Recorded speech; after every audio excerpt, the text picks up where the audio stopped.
कृष्णाय वासुदेवाय हरये परमात्मने प्रणतक्लेशनाशाय गोविन्दाय नमो नमः। कृष्णाय वासुदेवाय देवकीनन्दनाय च नन्दगोपकुमाराय गोविन्दाय नमो नमः। श्री सीतानाथ समारंभं रामानन्दार्य मध्यमाम् अस्मदाचार्य पर्यन्तं वन्दे गुरुपरम्परां। पवनतनय संकटहरण मंगल मूर्तिरूप राम लखन सीता सहित हृदय बसहु सुरभूप सियावर रामचंद्र की जय। हरि ओम तत्सत् परमात्मने नमः। प्रसंग आवे છે સાધકનું કર્તવ્ય। સાધકનું મુખ્ય કર્તવ્ય છે સાધન વિરુદ્ધ કાર્ય ન કરવું, અર્થાત જે કાર્ય પરમાત્મા તત્વની પ્રાપ્તિમાં બાધક હોય તેનો ત્યાગ કરવો। સાધન વિરુદ્ધ કાર્યનો ત્યાગ કરવાથી સાધન કરવું પડતું નથી, બલકે આપમેળે થાય છે। નિષિદ્ધ કર્મોથી ન કરો તો સારા કર્મો આપમેળે થવા મળે છે, પણ જો નિષિદ્ધ કર્મ જ તમે કરો તો સારા કર્મોને ઢાંકી દે છે। આપમેળે થવાવાળા સાધનમાં કર્તૃત્વાભિમાન કરવાનું અભિમાન નથી આવતું। વાસ્તવમાં સાધન સ્વતઃ સિદ્ધ છે। સાધન વિરુદ્ધ કાર્ય તો આપણે પકડ્યું છે। જેમ બાળક આપમેળે સાસુ બોલે છે, પણ જ્યારે જૂઠાને સ્વીકારી લે છે, એટલે કે જૂઠું બોલવાનું શીખી જાય છે, ત્યારે તેને સાસુ બોલાવવાને માટે કોશિશ કરવી પડે છે। કોશિશ કરવામાં આવેલા સાધનથી કર્તૃત્વાભિમાન પેદા થાય છે, અને તાત્પર્ય એ છે કે જેમ સાધ્ય પરમાત્મા અવિનાશી છે, એમ જ સાધન પણ અવિનાશી છે। પરંતુ જ્યારે સાધક સાધનને અવિનાશી ન માનીને કૃતિ સાધ્ય પોતાની કોશિશથી કરવામાં આવેલું માની લે છે, ત્યારે તેનામાં કર્તૃત્વ અભિમાન આવી જાય છે। કોઈ પણ તમે સાધન કરો તો પરમાત્માની પરમપિતાની કૃપા હોય ત્યારે થાય છે, પણ આપણે શું કરી લઈએ કે ભાઈ એવું કોઈ ન કરીએ કે હું કરું એવું હું જ કરી શકું। એ જે કર્તૃત્વ અભિમાન આવી જાય છે એ માણસને નીચો પહેલાં સાધન ઊંચું થઈ ગયું પણ હેઠે નાખી દેશે, કેમ કે એ સાધનથી વિચલિત થઈ જશે, પછી અભિમાનમાં જીવવા મળે છે। જે પોતાનું નથી બલકે મળેલું છે અને વિખૂટું પડી જશે તેને પોતાનું માનવું, અને જે અનાદિકાળથી આપમેળે પોતાના છે તેને પોતાના ન માનવા માનવ વિરુદ્ધ કાર્ય છે અને સાધન વિરુદ્ધ કાર્ય છે। તેથી સાધન વિરુદ્ધ કાર્યના ત્યાગનું તાત્પર્ય એ છે કે જે મળ્યું છે તેને પોતાનું નહીં માનવું, કારણ કે જે મળ્યું છે તે વિખૂટું પડી જશે। આ નિયમ છે, એટલા માટે મળેલાને પોતાનું ન માનીને બલકે સંસારનું જ માનીને તેનો સદુપયોગ કરવાનો છે। આપણે પોતાનું માની લઈએ ને, સંસારનું નથી માનતું। પછી કોઈ પણ વસ્તુ કરી હોય તો એનું અભિમાન આવી જાય છે, જિજ્ઞાસા તો હોતી નથી, દેખાવા પૂરતી કરતા હોય છે, તો એ સાધન ત્યાંથી ઊભું રહી જાય છે, પછી થતું નથી। આપણે એક સામાન્ય તો ઘણી વાર મેં કીધેલું કે ભાઈ તમારા ઘરમાં કોઈ મૂડી હોય, કોઈ પણ વસ્તુ તમે લાવ્યા હોય, બીજો માણસ ન લાવીએ કે એવી વસ્તુ લાવ્યા હો તમે, અમૂલ્ય હોય, જે વસ્તુની કિંમત ન હોય, ઊંચી કિંમત, એ વસ્તુ તમે બજારે ચડીને તો કહેતા નથી કે ભાઈ હું આ વસ્તુ લાવ્યો, મારા ઘરે આ વસ્તુ છે, એવું તો આપણે કહેતા નથી। અને આ ભગવાનનું કોઈ પણ કાર્ય કરી કાંઈ પણ તો એને આપણે ઢંઢેરો પીટતા ફરતા હોઈએ છીએ કે ભાઈ હું આ કરું છું, મારાથી આ થાય છે, હું ન હોત તો ન થાય, તો એવું કાંઈ છે નહીં। આ પૃથ્વીનું ચક્ર હાલે છે, કયા કામમાં રાણા રમી ગયા, હું ન હોત અહીં બીજું આવી જાય, ખાલી ન રહે, જે ગાદી હોય હાલ્યા જ કરે, અવિશળ હાલ્યા કરે ને। હા, એમ એ મારો ખોરાક છે, પરમાત્માએ ગીતામાં કીધેલું છે કે અભિમાની મારો ખોરાક છે। હા, એમ એટલે ક્યારેય પોતાનામાં હું કરું એવું તો ક્યારેય ન આવવું જોઈએ, નહીં તો સાધન નહીં થાય, બીજું કઈ નહીં, આ તો ઊભા રહી જાઓ। સાધન જે દેશકાળ વસ્તુ વ્યક્તિ પરિસ્થિતિ વગેરે મળે છે તેનો સદુપયોગ કરવો જોઈએ। સદુપયોગ કરવાનું તાત્પર્ય એ છે કે મળેલી વસ્તુ વગેરેને પોતાની ન માનીને બલકે અભાવગ્રસ્તોની જ માનીને નિસ્વાર્થ ભાવથી તેમની સેવામાં વાપરી દેવી, આ કર્મયોગ છે.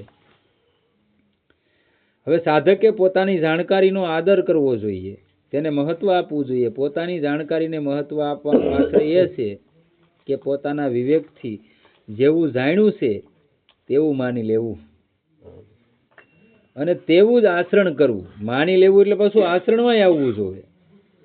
જીવન એવું બનાવો કે તમારું ઉદાહરણ દઈને કોઈનું જીવન બનવું જોઈએ. પહેલા તમે હું હતા એ ભૂલી જાઓ. પૂર્વે તમે હું જીવી ગયા, આજથી 25-20 વર્ષ પહેલા કે કાલે જ તમે હું જીવી ગયા, આમાં દાખલ થયા તો કાલે જ તમે હું જીવી ગયા ને ભૂલી જાઓ. હાવ આજથી નવો સિલો શરૂ કરો અને પછી એવું જીવન બનવું જોઈએ કે તમારું ઉદાહરણ કોઈ દેવો જોઈએ જગતની અંદર. યારો આવો માણસ હતો પણ છતાંય આજ ક્યાં છે, એ તમારા ઉદાહરણથી દુનિયા હાલવી જોઈએ. આ વસ્તુ તમારા ઊભી થવી જોઈએ તો થાય. હા એવું થાય ને બહુ મોત થઈ જાય એ થાય. એટલે કે છે જેમ કે કોઈ પણ વસ્તુ, વ્યક્તિ, પરિસ્થિતિ વગેરેની સાથે આપણો સંબંધ ન હતો અને થઈ શકતો નથી અને હાલમાં પણ તેનાથી નિરંતર સંબંધ વિચ્છેદ થઈ રહ્યો છે. જવાવાળી વસ્તુ છે એને જઈ રહી છે. આવી રીતે સાધક પોતાને અસંગ સ્વીકારે, આ જ્ઞાન યોગ છે. હું કાંઈ નથી અને પોતે પાછો અસંગ છે, કોઈનો સંગ તો નથી, નિર્લિપ્ત છે, તો અહીંયા જ્ઞાન યોગ આવી જાય છે. સાધકે એકમાત્ર ભગવાન પર જ વિશ્વાસ કરવો જોઈએ. વિશ્વાસ કરવાનો આશ્રય એ છે ભગવાનના સિવાય બીજી ચીજને ભૂલથી પણ પોતાની ન માનવી અને તેના પર વિશ્વાસ ભરોસો ન કરવો. જે નથી એની માથે વિશ્વાસ ભરોસો ન કરવો. અને જે ગુરુએ કે કોઈ પણ વ્યક્તિ વિશેષથી તમને જાણવા મળ્યું, સત્શાસ્ત્રોના વાંચનથી જાણવા મળ્યું, સ્વાધ્યાયથી જાણવા મળ્યું, તો એને જીવનમાં ઉતારીને તમે ગાંઠ વાળી લ્યો કે બસ આ જ મારું જીવન છે ને અહીંથી જ જીવવાનું છે, તો એ 100% તમને મળે. ગીતાના શ્લોકનું મેં ફરી ઉદાહરણ કદાચ દાખલો આપ્યો હતો કે ભાઈ ગીતાના એક શ્લોક માથે એને આખું જીવન કુરબાન કરી દીધું. ભગવાને કીધેલું છે ને યોગક્ષેમ વહામ્યહમ, કે હું વચન આપું છું તું મારો થઈને આલે જા, તારા યોગક્ષેમનું વહન હું કરું. એક પંડિતજી એની ઉપર નિર્ભર થઈ ગયા હતા અને છેલ્લે લાંબુ છે દ્રષ્ટાંત તો કે ભાઈ એ 3 ભાઈઓ હતા અને પછી એને જુદા કરે છે. એના ભાઈઓ 2 હોય રાજસ્થાનના, આ બની ગયેલી સત્ય ઘટના છે. રાજસ્થાનના રાજાના કારભારી હતા, 2 ભાઈઓ બ્રાહ્મણ હતા. અને મોટો ભાઈ હતો એને કાંઈ નહીં કરવાનું, બસ સદગ્રંથોનું વાંચન કરવું ને આવું બધું કર્યા કરતો. એટલે આ નાના ભાઈએ કીધું કે આપણે 2 તો નોકરી કરીએ પણ આ તો કાંઈ કરતો નથી, એટલે આને જુદો કરી દઈએ ને તો ખબર પડે. આવડાને કીધું છે કે ભાઈ તું અમારે નોકરીએ વહી આવી, પણ આને કીધું ભાઈ મારે નોકરી આવવાનું થતું નથી અને મને ફાવે નહીં રાજાની સાકરી કરવી. આવડા કે એને કરો જુદો કર્યો. તો હવે જુદું કરવામાં તો આવડા 2 જ કામ થતા, આ તો બેઠો બેઠો ખાતો હતો. એટલે જુદો કરી દે છે. એને પત્ની હોય ને એને કહે છે કે ભાઈ આપણા ભાગ્યમાં જે આવ્યું એનો હમણાં નિર્વાહ કરો, આગળ ભગવાન સંભાળી લે. એને એક સૂત્રમાંથી, શ્લોકમાંથી વિશ્વાસ હતો કે યોગક્ષેમ વહામ્યમ, હું તારું વહન કરું છું, તું મારો થઈ જતો. રોજ નદીની કિનારે વહી જવાનું, બેઠા બેઠા ગીતાનો સ્વાધ્યાય કરવાનો, સાધન ભજન કરવાનું, સાંજે ઘરે આવવાનું. એમ ઘણો સમય વીયો ગયો. જે એક વસ્તુ વેસાતી ગઈ, જે ઘર વખરી હતી ભાગમાં આવી હતી બધી વેસાતી ગઈ. છેલ્લે કહે છે એની સ્ત્રીએ કીધું આ શરીર માથે હાડી છે ને હાડી છે, બીજું કંઈ નથી. હવે આવી પરિસ્થિતિ નિર્માણ થઈ ગઈ. ત્યારે ઓલે જે ગીતામાં એ શ્લોક હતો ને એ શ્લોક માથે કાળી સાય મારી દીધી, ભૂહી નાખ્યો કે આ ખોટો છે, હાસો નથી, કે આ શ્લોક ખોટો છે, આ ખોટું લખાણ છે, કે તે ખોટું બોલ્યો પરમાત્માને. કે એટલે ભગવાન ક્યારેય કોઈ વચન ખોટું બોલતો નથી.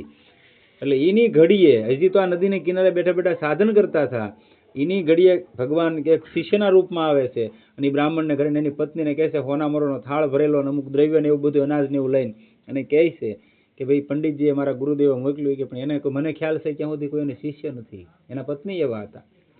અને આને કીધેલું કોઈનું પણ નહીં લેવાનું, કોઈ પણ વ્યક્તિ અહીંયા આવે કોઈનું નહીં લેવાનું, કેમ કે આપણે એમાં મહેનત નથી તો નહીં જ લેવાનું. અને આ વચનને ખાતર જ આવેલો હતો કે ભાઈ યોગક્ષેમ વહામ્યહમ, ભગવાન મારું વહન કરે છે, અને એ વેણ ઉપર જ હાલ્યો હતો. એટલે એના પત્ની કીધું તમે બેહો, પંડિતજી આવે એ એમ કે ભાઈ હા લેવાનું છે તો હું લઈ, નહીતર હું ન લો. એટલે આ ભગવાન શિષ્યના રૂપમાં આવ્યા ને એને કે પોટલો મૂક્યો હેઠું નહીં, કે અહીં ભલે પડ્યું હું આ ઘડી આવું. ભગવાન વૈયા ગયા, પંડિતજી આવ્યા, એને કીધું ભાઈ તમારો શિષ્ય કોઈ આવ્યો હતો અને આ વસ્તુ મૂકી ગયા, એને ખોલ્યું, કે જેનું એનું ખોલવું નથી, મારો કોઈ શિષ્ય નથી ને એ આપણું છે નહીં. એ દિવસે એની આગળ ખાવાનું નહોતું, અનાજ નહોતું. હવે ખાવું હું ભૂખ્યા હોવાનું તો પાણી પીને, આવી પરિસ્થિતિ હતી. અને ત્યારે ભગવાનને સાક્ષાત પ્રગટ થાય છે ને કહે છે કે પંડિતજી હવે લઈ લે, હું પોતે આવ્યો, તમે આ જે સાય મારીને ભૂહી નાખો. એ કે ગીતાના જે શ્લોકમાં તમે ભૂહી નાખ્યો છો ને, એ સાય કાઢી નાખો. એ શ્લોક ખાસો છે, ખોટો નથી. મારો થઈ જાય ને તો હું યોગક્ષેમનું વહન કરું, પણ પરીક્ષા એક ફરી તારી થાય, એમાં પાર ઉતરવું પડે. અને ત્યારે નાના ભાઈઓ હતા ને એને કીધું કે મારી ભૂલ થઈ ગઈ, તમે બેઠા બેઠા ખાઓ નહીં, કાંઈ ન કરો ને, એ બેઠા બેઠા સ્વાધ્યાય ગીતાનું પુસ્તક જ વાંચો બેઠા બેઠા, તોય તમારું 2 જણાનું ભરણ પોષણ કરવાની અમારામાં તાકાત છે. તમે વૈયાઓ પાસે ક્યારે એક ફરી કસોટીમાં પાર નીકળે ને ત્યારે આપણે તો જરા ગમતો આવે ને ત્યાં હારી જઈએ છીએ. તો હારવાનો આ માર્ગ નથી. આમાં તો એક ફરી તમારી કસોટી થાય જ તે તમે ખરા ઉતરો. એટલે તો કહે છે સાધકે એકમાત્ર ભગવાન પર જ વિશ્વાસ કરવો જોઈએ. વિશ્વાસ કરવાનો આશ્રય ભગવાન જ છે. ભગવાનના સિવાય બીજી કોઈ ચીજને ભૂલથી પણ પોતાની ન માનવી અને તેના પર વિશ્વાસ ભરોસો ન કરવો. સાધક એટલે આપણે શરૂઆતમાં જે ભક્તિ લઈને હાલતા હોય એને કોઈ પણને સાધક કહેવાય, સ્ત્રી પુરુષ કોઈ પણને. તો આને કહેવાય છે ભક્તિ. મળેલી વસ્તુનો સદુપયોગ કરવા કરતાં તેનો દુરુપયોગ ન કરવો શ્રેષ્ઠ છે. સદુપયોગ ન થાય તો કાંઈ નહીં, પણ એ વસ્તુનો દુરુપયોગ કરીને કોઈને હેરાન તો ન જ કરવા. પોતાની જાણકારીનો આદર કરવા કરતાં તેનો અનાદર ન કરવો શ્રેષ્ઠ છે. ભગવાન પર વિશ્વાસ કરવા કરતાં સંસાર પર વિશ્વાસ ન કરવો શ્રેષ્ઠ છે. કારણ કે વિધિની અપેક્ષાએ નિષેધ શ્રેષ્ઠ અને બળવાન હોય છે. વિધિ સીમિત હોય છે.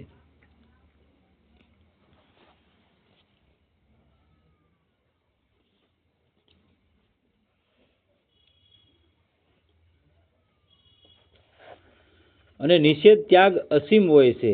વિધિમાં કમી રહી શકે છે અને અભિમાન પણ આવી શકે છે, પણ નિષેધમાં કોઈ કમી નથી રહેતી. આ નથી કરવું, આ નથી કરવું, આ નથી કરવું. તમે આને આને આને આને એમ ઘટાવતા ઘટાવતા હાલ્યા જાઓ તો ક્યાં પગી જાઓ?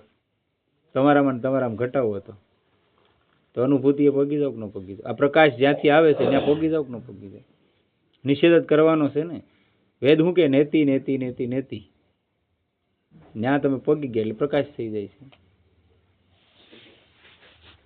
તો આપણને હું સમજાવી દીધું. નેતિ નેતિ જ્યાં વેદ કહે છે, પુનિત એમ કહે છે નેતિ નેતિ જ્યાં વેદ કહે છે, મારું મંડળું ત્યાં જાવા સહે છે. બરોબર.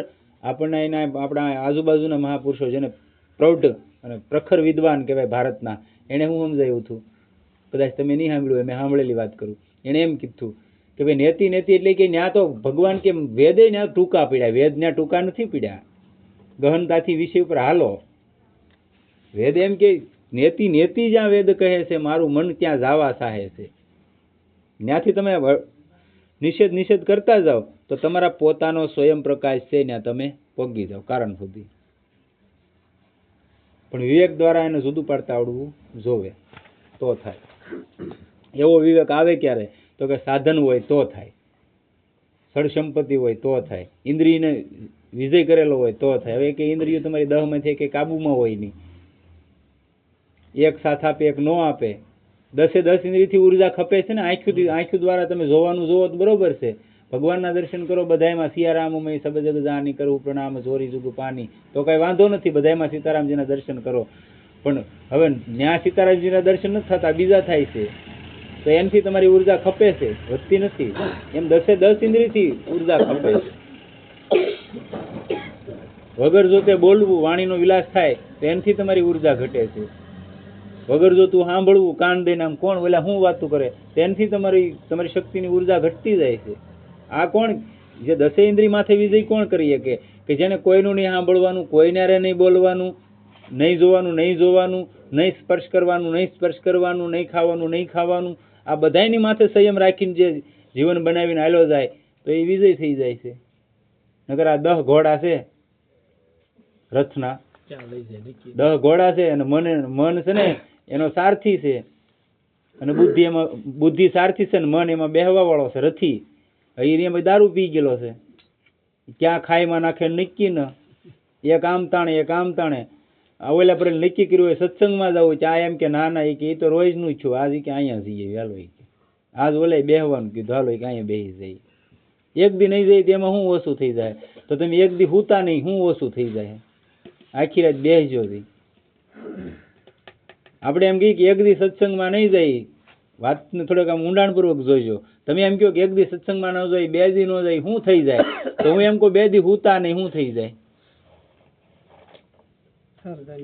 હે થર નો જામતો જાય, ટૂંકમાં આળસ નો થર જામતો જાય કે પછી આ નહીં નહીં, ઈ તો બરોબર તમે કહ્યું, ઈ તો બરોબર છે. પણ તમે જે ઉર્જા જેની પાસે લેવા જાવ છો, ઈ તમે 6 કલાક નો નીંદર લ્યો એટલે તમારી શરીરની તાકાત નથી કામ કરી શકે એમ, બરોબર?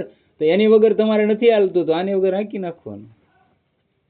જેની પહેલી ઉર્જા લાવો છો તમે, આ શરીરને સવારમાં જાગૃત કરીને કામ કરવાની, બધી આ સંસારમાં મૂકવાની ઉર્જા જે આપે છે, એને તમે એમ કહો નહીં જાય ચાલશે ઈ કે, નકર હાવ તમારે કાંઈ કામ ન હોય. બસ ઈ હું તમને કહી દઉં, કામ હોય વ્યવહારિક હોય તો બરોબર છે. આ જરા કમથા થઈ ગયા ને આજી કે મજા નથી, ફ્રીમાં આપ્યું એટલે એનું મૂળ નથી. આપણે બકાડી દઈએ કે આ મહેમાન આવ્યા આજ બકાડી નહીં, એવું કાંઈ હોય વ્યવહારિક થી આપણે ગૃહસ્થી થી આપણે એમ નથી કહેતા, હોય તો બરોબર છે. પણ હવે હકીકતમાં ન હોય અને ખોટા તોડા જ મારવાના હોય, હે મહેમાને લવાય. હા, હારી સાચી વાત છે, સારું કેવાય ને. આવે તો આંગળી સિંધેરું પૂર્ણ હોય 100%.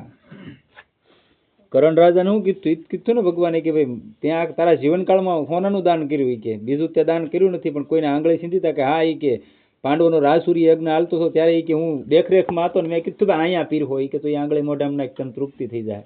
જો એ આંગળી સીંધ્યાનું પુણ્ય મળ્યું હોય એને, તો ભલામણ તમે કોઈકના અહીં સુધી લાવો અને અહીં બેઠો બેઠો હરિનામ કીર્તન કરશે, એનું પુણ્ય નહીં મળે. એટલે કહે છે કે અભિમાન પણ આવી શકે છે અને નિષેધમાં કોઈ કમી નથી રહેતી, અને અભિમાન પણ નથી આવતું. જેમ કે સત્ય બોલનારો કદીક જૂઠું પણ બોલી શકે છે, અને તેને હું સત્ય બોલનારો શું એવું અભિમાન પણ આવી શકે છે.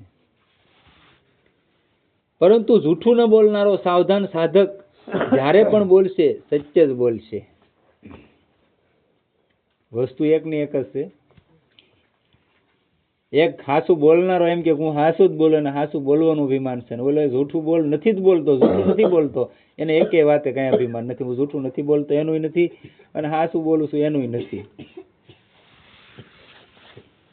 અથવા ચૂપ રહેશે અને તેને સત્ય બોલવાનું અભિમાન પણ નહીં આવશે. જો સાધક પ્રાપ્ત વસ્તુ પરિસ્થિતિ વગેરેનો દુરુપયોગ ન કરે તો કર્મયોગ સિદ્ધ થઈ જશે, તો કંઈ કરવાનું રહેતું નથી.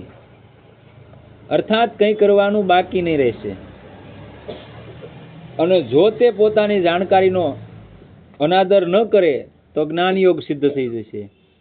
તમારામાં જે જ્ઞાન આવ્યું છે એનો અનાદર ન કરો તો જ્ઞાન યોગ સિદ્ધ થઈ જાય છે, તો તમે તમારી ઓળખ કરી લ્યો છો. અર્થાત કંઈ જાણવાનું બાકી રહેતું નથી. અને જો તે સંસાર પર વિશ્વાસ ન કરે તો ભક્તિ યોગ સિદ્ધ થઈ જશે. એક ભરોસો પરમાત્માનો. 3 રસ્તા છે. કર્મયોગ પૂજાપાઠનો. કર્મયોગ એને કહેવાય કે જે પૂજાપાઠ કોઈ પણ કર્મ તમે કરો ભગવાન પ્રત્યે પ્રિચર છે તો એને કર્મયોગ કહેવામાં. જ્ઞાન યોગ, અહમ બ્રહ્માસ્મિ, હું જ બ્રહ્મ છું એમ કરીને જીવન બનાવવું પડે, એની ઢળાનથી ઢાળવું પડે. વેદાંત, જેને વેદાંત કહેવાય. અને ત્રીજો ભક્તિ યોગ, હું કાંઈ નથી જાણતો, હું તારો છું તું મારો છો. બીજું લાંબી કોઈ પ્રોસેસ નહીં. હું કાંઈ નથી જાણતો, તું મારો છો ને હું તારો છું, બીજું કોઈ મારું છે નહીં. આ પાકો દ્રઢ ભરોસો. બીજું કાંઈ નહીં કરવાનું, રામ રામ કરવાનું બેઠા બેઠા, જે નામ ગમતું હોય. હેલામાં હેલો રસ્તો. ઓલામાં બધામાં તો ઘણું બધું જોવે છે ને. પૂજા કરવા જાઓ તમે શિવાલય કે દેવાલય કોઈ પણ જગ્યાએ મંદિરમાં, તો ત્યાં દ્રવ્ય જોવે, બધું જોવે, ઘણું બધું જોતું હોય ત્યારે એક પૂજા થતી હોય છે. જ્ઞાન યોગમાં તો કે ભાઈ એમાંય તે તમારે જીવન એવું બનાવવું પડે છે, અમુક સડ સંપત્તિ તમારા અંદર લાવવી પડે છે, વિવેક લાવવો પડે છે, એવું બધું કરવું પડે છે, ત્યારે તમે એના અધિકારી થાવ છો. ભક્તિ યોગમાં કાંઈ અધિકાર નહીં. જેવા છો એવા પ્રસ્તુત થઈ જાઓ, ભગવાનનું શરણું પકડી લો એટલે તમારું કામ થઈ ગયું.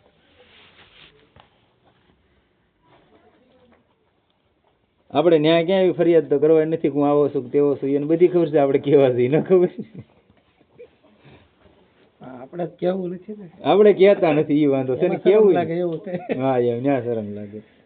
અર્થાત કંઈ પણ પામવાનું બાકી નહીં રહેશે. સાધકની ભૂલ આ જ થાય છે કે તે પ્રાપ્ત વસ્તુ પરિસ્થિતિ વગેરેનો સદુપયોગ ન કરીને અપ્રાપ્ત વસ્તુ પરિસ્થિતિ વગેરેની ઈચ્છા કરે છે. જે છે એનો સદુપયોગ નથી કરતો અને બીજાની આગળ છે ને એવી વસ્તુ મેળવવાની ઈચ્છા કરે છે. કે એવી મારી પરિસ્થિતિ ક્યારે થાય, હું ક્યારે એવો થઈ જાઉં. તો પરમાત્માએ બધાને એવા હરખા કંઈ બનાવ્યા નથી. કોઈના ઊંચા નીચા પુણ્યનો જથ્થો છે, એને લીધે કોઈનું પ્રારબ્ધ બળવાન હોય છે, તો એવી વ્યવસ્થા એને કુદરત આપે છે. તમારી આગળ કોઈ સાધન નથી, નથી પૂર્વનું બેલેન્સ.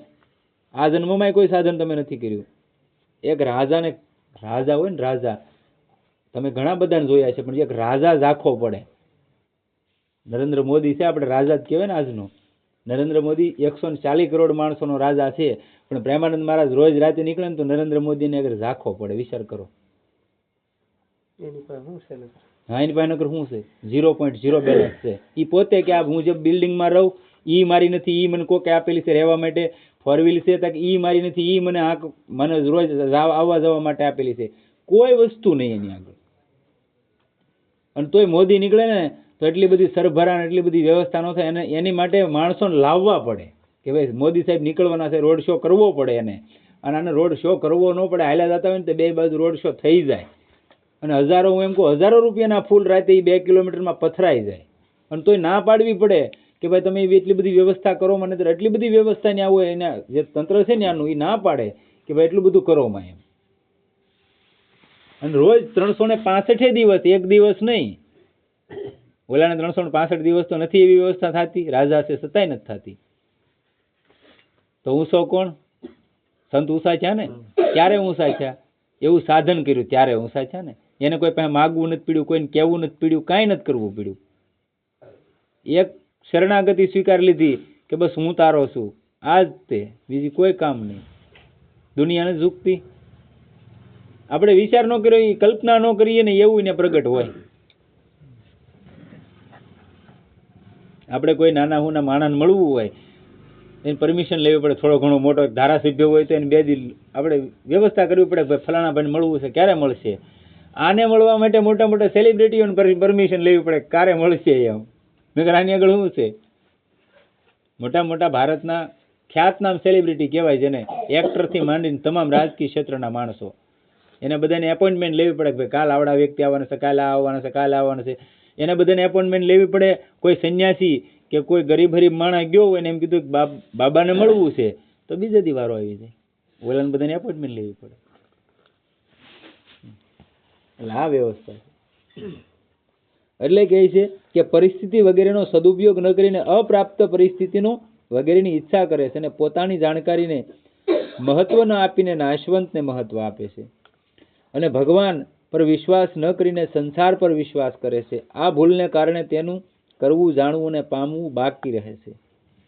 અર્થાત તેને પૂર્ણતાની પ્રાપ્તિ થતી નથી. બસ આમને માયલો જાય છે, હું કંઈક કરું છું, હું કંઈક જાણું છું, બસ આ સ્થિતિમાં હાલ્યો જાય છે. પોતાને ક્યારેય એવી વિહવળતા નથી આવતી, ક્યારેય પોતે એકાંતમાં બેહીને એવો વિચાર નથી કર્યો, અને એકાંત ક્યારેય એને ગમતુંય નથી કે ભાઈ હાલો 2 ઘડી બેહીને હું કોણ છું, મારું શું ફરજ છે, હું કામ અહીંયા આવ્યો છું, આ દુનિયાદારી જ મારે કરવાની છે, આમાં જ મારે હેરાન થવાનું છે કે આનાથી આગળ કંઈ છે દુનિયામાં, એવો ક્યારેય કી માણસે વિચાર નથી કર્યો આ જીવે. તો પછી અધોગતિ જ થવાની છે, બીજું કંઈ થવાનું નથી. કોઈનું ન વિચારી તો આપણે પોતાનું તો આપણે વિચારવું જોઈએ ને કે ભાઈ હું કામ આવ્યો છું. આવડા શાસ્ત્રો પોકારીને કે, મહાપુરુષો પોકારીને કે, ક્યારેય બેઠા બેઠા આપણો ને એનો ક્યારેય સંવાદ નથી જો પરમાત્માનો ને આપણો. જે ભાવથી તમે કરતા હોય, ક્યારે એની માટે એક આહુડું નથી આવ્યું, ક્યારે એવી વિહવળતા નથી આવી, તો શું થવાનું? તાલાવેલી થઈ જવી જોઈએ કે આજ મળશે, કાલ મળશે, એને શેન ન પડવું જોઈએ. તમારું મન વ્યાકુળ થઈ જવું જોઈએ. હવે તો બસ મળી જાય તો સારું. આ સ્થિતિ પ્રાપ્ત થઈ જવી જોઈએ. અને જો સાધક પ્રાપ્ત વસ્તુનો દુરુપયોગ ન કરે અને તેનામાં પોતાની જાણકારીનો આદર કરવાની યોગ્યતા આવી જાય છે, તથા પોતાની જાણકારીનો આદર કરવાથી ભગવાન પર વિશ્વાસ કરવાની યોગ્યતા આવી જાય છે, તો કર્મયોગ, જ્ઞાનયોગ અને ભક્તિયોગ આ ત્રણેયમાંથી કોઈ પણ એક સાધનની સિદ્ધિ થવાથી બાકીના બંને સાધનોની સિદ્ધિ આપમેળે થઈ. પરંતુ સાધકમાં પોતાના સાધનોનો આગ્રહ અને અભિમાન રહેશે તો આમ થવામાં કઠણાઈ છે. તો આગ્રહ હશે તો કઠણાઈ થઈ જાય. અને આપણે ઈ જ લઈને હાલીએ છીએ. ક્યારેય એવું વિચાર્યું જ નથી આપણે કે હું કાંઈ નથી કરતો, કરતા હરતા ઈશ્વર છે, એ કરાવે છે ને હું કરું છું, હું તો એના હાથની કઠપૂતળી છું, એવું તો ક્યારેય આપણને ભાવ નથી થયો. હું કરું છું, હું કંઈક જાણું છું, મારાથી થાય છે, આ ભાવથી આપણે જીવતા હોઈએ તો બને ક્યાં સુધી, કેમ કે આપણે ગ્રહસ્થી છીએ, સાંસારિક જીવો છીએ, એટલે ઠામુકું થાય નહીં, પણ એક એવો અભ્યાસ બેહારો હોય તો સારું પડે. પોતે ક્યારેક એકાંતમાં બેહીને વિચાર વિમર્શ કરાય કે ભાઈ સારું આ એટલું જ છે, કાનથી આગળ કાંઈ છે કે આપણા રોજ કહે છે કે શાસ્ત્રો રોજ કહે છે, મહાપુરુષો પોકારી પોકારીને કહે છે હું એટલું તો વિચાર થવો જોઈએ ને આપણને. હા, જો સાધક પોતાનો આગ્રહ અને અભિમાન ન રાખે તો સાચી વાત આપમેળે પ્રગટ થઈ જશે.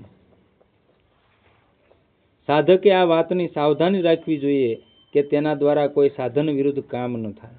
સાધન વિરુદ્ધ કામ ન કરવાથી સાધકની આપમેળે ઉન્નતિ થાય છે, અને સાધન વિરુદ્ધ કામ કરવાથી સાધકનું આપમેળે પતન થાય છે. શાસ્ત્ર વિરુદ્ધ કોઈ પણ કર્મ તમે કરો, તમારું પતન વહેલા મોડું થાય. અત્યારે ન થાય તો વહેલા મોડું થાય, 5 દી વહેલા મોડું. કેમ કે કર્મ જે છું છે એ એનું ફળ દેવા બાધ્ય છે, બંધાણેલું છે. બંધાણેલું છે એટલે તમને એનું ફળ આપે ને આપે. 5 દી વહેલા મોડું થાય, કેમ કે ત્યારે તમારું સારું પ્રારબ્ધ શરૂ હોય તો એ કર્મ ત્યારે ને ત્યારે તરત લાગુ થતું નથી. એટલે એ કર્મને ઊભું ન રાખીએ કે એટલે ત્યારે ઊભું રહી જાય છે. કાલે જ વાત કરી હતી ને કે ભાઈ ઘણા ટાઈમ પછી જે કરેલો ગુનો એની સજા એને મળી હતી, તો એમ મળે છે. તો કહે છે સાધન વિરુદ્ધ કામ ન કરવાથી સાધકની આપમેળે ઉન્નતિ થાય છે, અને સાધન વિરુદ્ધ કામ કરવાથી સાધકનું આપમેળે પતન થાય છે. તાત્પર્ય એ છે કે મનુષ્યમાં ક્રિયાનો એક વેગ રહે છે. જો તેના દ્વારા ઉન્નતિની ક્રિયા નહીં થશે તો પછી પતનની ક્રિયા થશે. જેલમાં બેઠા બેઠા ભારતના એક જ્યારે આઝાદીની લડત હાલતી હતી બહુ મોટા પાયે, અંગ્રેજોની સામે જ્યારે આઝાદી લેવા નથી એ સમયની વાત કરું, 1947 આગળની થોડીક,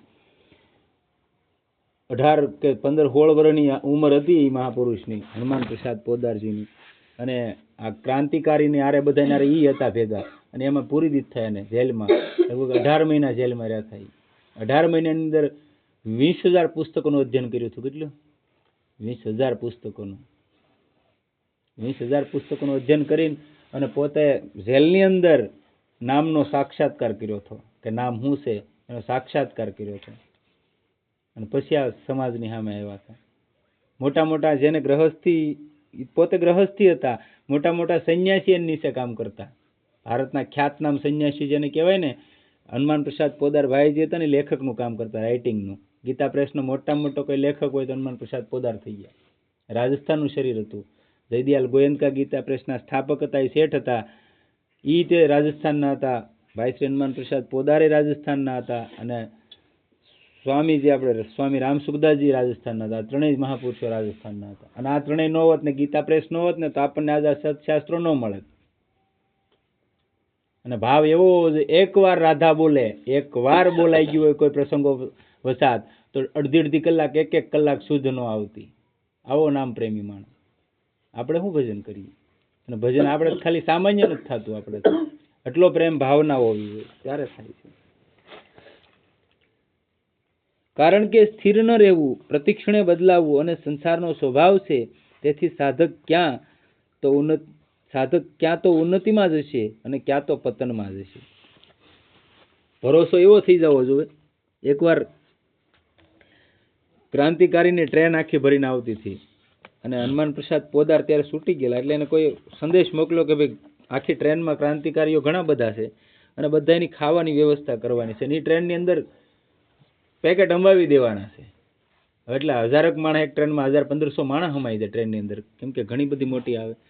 હવે બધાની વ્યવસ્થા કેમ કરવી? ને ત્યારે તો ગીતા પ્રેસ ની બધું નવું એટલે બધી કોઈ વ્યવસ્થા નહીં. એટલે ભાઈ એક ભરોસો એની અંદર હતો કે ભાઈ થઈ જાય, પરમાત્મા કરી દે, અને એ થઈ જાય એમ કહી દીધું. આવડે તાર આવ્યો તાત્કાલિક, તેથી કોઈ ફોન બોન હતા નહીં, તારની વ્યવસ્થા થઈ જાય એમ કીધું ને. બરોબર અહીંયા બીજા શિષ્યો ને સેવકો હતા જે આ ગીતા પ્રેસની અંદર, એને કીધું ભાઈ ક્યાંથી થઈ જાય, 1000 માણસ ખાવાનું ક્યાંથી થાય? કે થઈ જાય, ભગવાન સંભાળી લે, આપણે હું કામ બળતરા કરવાનું હોય? તાર આવ્યો તો આપણે કીધું થઈ જાય તો થઈ જ જાય. હવે ટ્રેનને આવવાનો સમય થઈ ગયો, થાય ક્યાંથી 1000 માણસની વ્યવસ્થા? એમાં કુદરતને કરવું ને, જે શેઠને ઘરે આ બધી વ્યવસ્થા કરેલી, કોઈ પ્રસંગ હતો ને એમાં એને ઘરે થઈ ગયું મરણ. 1500 માણસનું રસોડું તૈયાર હતું. હવે આવડાને એમ છું કે ભાઈ આ બધું નાખી દેવું, એની કરતાં ગીતા પ્રેસમાં દઈએ. એ ગીતા પ્રેસમાં જે આશ્રમ છે ગીતા વાટિકા, એ 1500 માણસની વ્યવસ્થા ત્યાં એ બધું રસોડું બનાવેલું હતું ને ત્યાં દઈ ગયા એટલે આવડાને સીધા પેકેટ વાળીને ફૂડના અને 1500 સીધા રેલવે સ્ટેશન આવી ગયા. ભાઈજી કીધું કરી દીધું ને તાકે આ કી ગમે ત્યાંથી આવ્યું ક્યાંથી આવ્યું ન જોવું થઈ ગયું તાકે આ થઈ ગયું. આ વિશ્વાસ હોવો જોઈએ. એના મોઢેથી શબ્દ પડી ગયો એટલે થાય જ તે. અને એ જમાનાની અંદર આપણે પહેલા તો અત્યારે આ બધી વ્યવસ્થા છે, પહેલા એવું કોઈ નહોતું. ત્યારે એ સમયની અંદર ગીતા વાટિકાની અંદર હનુમાન પ્રસાદ પોદાર ભાઈજી એક બેંક કહેવાતી. ત્યાં કોઈ પણ વિદ્યાર્થી ભણવા જતો હોય, કાશીની અંદર અધ્યયન કરવા ગયા હોય હરિદ્વારની અંદર, તો ત્યાં એની પાસે જાઓ ને વેડી માથે બેઠા હોય, રાઇટિંગ કરતા હોય, લખતા હોય. અમુક એવા અનુભવ કહેવાવાળા માણસો હતા કે એ પોતે લખતા હોય ને તો કનૈયો વીંધણો લઈને પવન નાખતો હોય નાના બાળકના સ્વરૂપમાં. એવા અનુભવ દર્શન કરેલા. હવે જેનો સ્વયં સાક્ષાત પરમાત્માને ઊભો એ લખતા હોય ને માથે ઊભો હોય, તેનું સાધન શું છે, એ કેવો મહાપુરુષ છે, કલ્પના કરો. ત્યારે એ વસ્તુ બને છે. અને એને કીધેલું કે ભાઈ કોઈ પણ વિદ્યાર્થીને આવીને એમ કે ભાઈ મારા ઘરેથી પૈસા પાછા દઈ દેવાના, પણ એમ કીધું કે મારા ઘરેથી પૈસા નથી આવ્યા ને અત્યારે મારી આગળ કાંઈ નથી. તેથી તો 10-20 રૂપિયા એટલે ઘણા બધા કહેવાતા. એ જમાનામાં એવડે એમ કીધું કે એટલાની મારે જરૂર છે. તો એ વિદ્યાર્થી ભલે કોઈ પણ પ્રાંતનો હોય ભારતનો, તેને પૈસા આપતા ને લેખણ કરી નાખતા કે ભાઈ આ વિદ્યાર્થીને મેં એટલા આપેલા છે, એની આગળ આવી જાય એટલે ઓલો પાસે જમા કરાવી આવતો. એટલે આવા સિદ્ધ મહાપુરુષો હમણાં જ વિયા ગયા 2002-03 જ તે.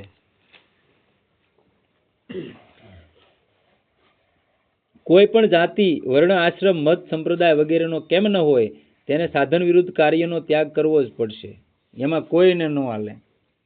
અર્થાત પ્રાપ્ત વસ્તુનો દુરુપયોગ, પોતાની જાણકારીનો અનાદર અને સંસાર પર વિશ્વાસ, આ ત્રણેયનો ત્યાગ કરવો જ પડશે. સાધન વિરુદ્ધ કાર્યના ત્યાગમાં જ તેના સાધનની પૂર્ણતા છે. તો જ તમે પૂર્ણતા તરફ જઈ શકો. ભક્તિ માર્ગ એવો છે, જો તમારામાં ભાવ ન બન્યો તો આખી જિંદગી કાંઈ નહીં બને. ભક્તિ માર્ગ એવો છે, ભાવ તમારામાં પ્રગટ થવો જોઈએ. જો ન થાય તો આખી જિંદગી વાટે રહેવાનું. થાય નહીં. કેમ કે ભાવ પ્રધાન હશે. મૂર્તિ છે એમાં તમે ભાવથી જ ભગવાન માનો છો ને, તો પથ્થર જ છે ને ભાઈ. પણ તમે માની લીધો કે મારો ભગવાન છે, એને અષ્ટગંધ ચડાવો, અંતર ચડાવો, ભોગ લગાવો, બધું નથી કરતા તમે. ગંડકી નદીમાંથી શાલિગ્રામનો પથ્થર તમે લાવો છો, એની અંદર શક્ર હોય, એને તોડો ને એટલે અંદરથી શક્ર નીકળે, 2 ઓલા વાળો અલગ અલગ. એને તમે રોજ એને સવારમાં અભિષેક કરો, પછી એને અંતરને એવું બધું લગાડે, પછી એને રોજ ભોગ ધરવો પડે, તુલસીની મંજરી, તુલસી પત્ર એવું બધું અર્પણ કરવું પડે, તિલક કરવું પડે. પછી નર્મદેશ્વર શિવલિંગ હોય તો એને રોજ અભિષેક કરવો પડે, એને રોજ ત્રિપુંડ કરવું પડે, બિલીપત્ર જે કાંઈ ફળ ફૂલ હોય ધરવા પડે, ભગવાનને ભોગ લગાડવો પડે, એને બધું કરવું પડે. આપણું પોતાનું જ કર્મ આપણે ભૂલી જઈએ અને પછી આપણે એમ બાળકોને એમ કે ભાઈ ભગવાનને ધરીને ખવાય. તમે કીધી ધીર્યું. પેલા જે સંસ્કાર આપણામાં આવે પછી બાળકોમાં આવે. પોતે પેલા તૈયારી કરવી પડે તો બાળકોમાં આવે. તમે નહીં કરો તો તમારી પાછળની પેઢી ભૂલી જાય. હજી સમય છે, હાલનો સમય એવો છે કે હજી સંસ્કૃતિને ટકાવી રાખ્યું હોય, હજી કાંઈ પણ થોડું ઘણું એમ થતું હોય કે જીવવું છે અને હજી જીવા જેવો સમય છે, તો હજી સંસ્કૃતિ નભે એમ છે. બાકી આગળ આનાથી વિપરીત સમય આવશે. આવા સત્શાસ્ત્રો કાંઈ નહીં મળે. ગીતા પ્રેસ તો હું એકે પ્રેસ તમને ભારતમાં નહીં જોવા મળે. એવું નિર્માણ અત્યારે થઈ રહ્યું છે. એ તો ભાઈ સોખી વાત છે. ક્યાં પ્રસાદી બની જાય ને, ભગવાનને ધરો તો શું થાય? પ્રસાદી બની જાય છે ને. એમાં ક્યાં એવું છે કે તમે આવું ધરો એમ. એક ડીશ ની અંદર 2 રોટલી સવારમાં રોજ બને, જે તમે શાક સબ્જી બનાવ્યું એ અથવા દૂધ, 2 દાણા મોરસ નાખીને કે તમે રોજ કઈ એવું કંઈક નિયમ કરો કે ભાઈ આ વારને દે આ વસ્તુ. તમે પોતે ખાવા નથી બનાવતા ભાઈ ભજીયા, ઈચ્છા થઈ ચાલો આજ ભજીયા બનાવી નાખો, આજે કે દૂધ પાક બનાવો, આજ ફલાણું બનાવો, સમોસા બનાવો, ઓલું બનાવો. તમારી જીભને સ્વાદ ગમે છે, તમને ગમે છે ખાય, તમને જ ખાતા. આપણે શું કહીએ માલિકા બેઠો ઈ જ ભગવાન છે, તો પાણામ શું છે? તો ત્યાં શું કામ નાળિયેર વધેરો? મારી વાત થોડીક આમ લાગે અટપટી, થોડીક કડવી જ લાગે, પણ વસ્તુ તમે વિચાર કરો તો તમે માનો શું કામ? જો માલિકા જ બેઠો હોય તો કોઈને મનાય જ નહીં. હું તો એમ કહું તો તમે પ્રસાદી થઈ જાય ભગવાનને ધરો એટલે. નહીં એવો તો ભાવ છે નહીં. આપણે કઈ ધનાજી જેવા થઈ નહીં તું આવશો કે નકર હું નહીં ખાવ એવો ભાવ થઈ જાય તો આવવું પડે. ઓલો આવ્યો હતા કે અડધો મારે એટલું રાખજો 3 દીથા ભૂખ્યો છો ઈ કે આ ત્યારે થાય છે સદગુરુદેવ